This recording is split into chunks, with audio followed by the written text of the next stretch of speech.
Joining us now, Glenn Thrush, White House correspondent for the New York Times and an MSNBC contributor, and David Jolly, former Republican congressman from Florida.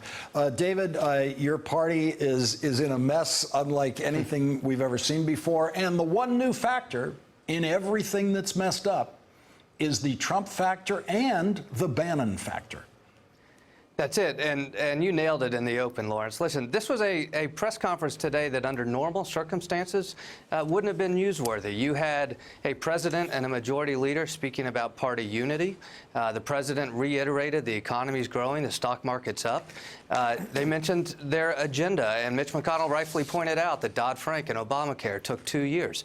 But to believe that requires a suspension of belief, because the real reality in the Trump chaos world is this is not a unified party when he continues to throw GOP senators under the bus. The real reality is the economy is not doing well if you're in the middle class facing rising health care premiums and a tax cut package that benefits the rich. And the real reality is we have a president that cannot articulate a discernible legislative agenda because he doesn't understand policy, and that is the chaos that he's created, and it's why the party has no idea where to go with this president. He has created this situation himself.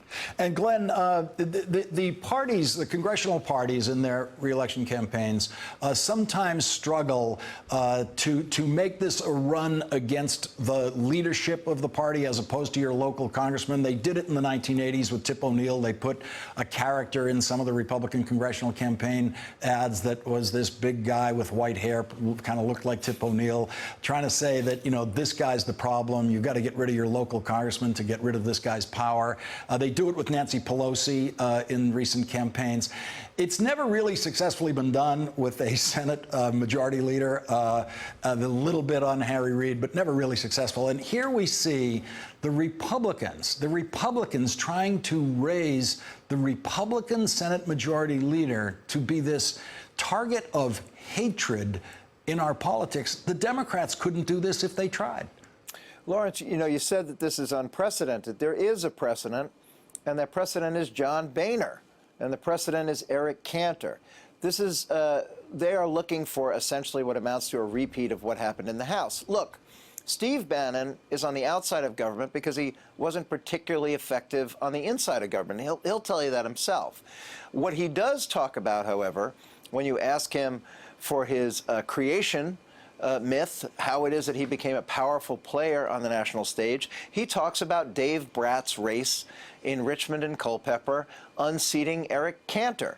They are essentially trying to do this in the Senate. This is not a new storyline for Bannon. What is interesting, however, is that their attention is shifted from Paul Ryan. Remember, Breitbart and the entire Bannonocracy were going after Paul Ryan. Paul Ryan was the symbol of the party in decline.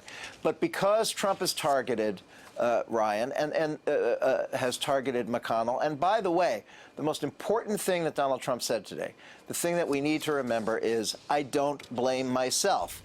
That is manifestly apparent.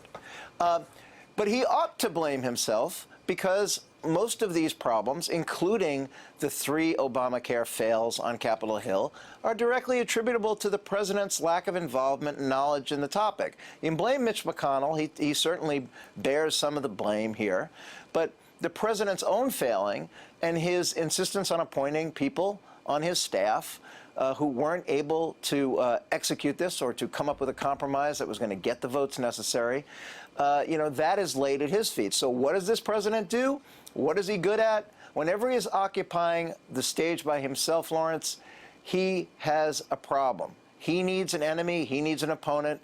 And Mitch McConnell, the man smiling very uncomfortably next to him in the Rose Garden today, is at the moment that target. Well, you know, you mentioned this shift from Paul Ryan. It's a fascinating one to watch. Let's watch what Paul Ryan said today when he was asked about what his biggest obstacle is these days. Let's listen to this. What is your biggest obstacle to getting tax reform passed? Well, you ever heard of the United States Senate before? David Jolly, Mitch McConnell can't be happy with that. No, and look, there's always been a divide, at least in recent history, between the chambers. But to Glenn's point and to yours, Lawrence, Listen, the Republican Party has never really recovered and found their footing from the emergence of the Tea Party, from the emergence of the likes of Sarah Palin. It's now manifested in the likes of Steve Bannon and Donald Trump. What is different now is that we have a president who is known to be unstable. We have a president who is known to be risky when it comes to matters of national security. So what was kind of this emerging rebellion within the Republican Party, and one that the likes of John Boehner and Paul Ryan and Mitch McConnell could never figure out?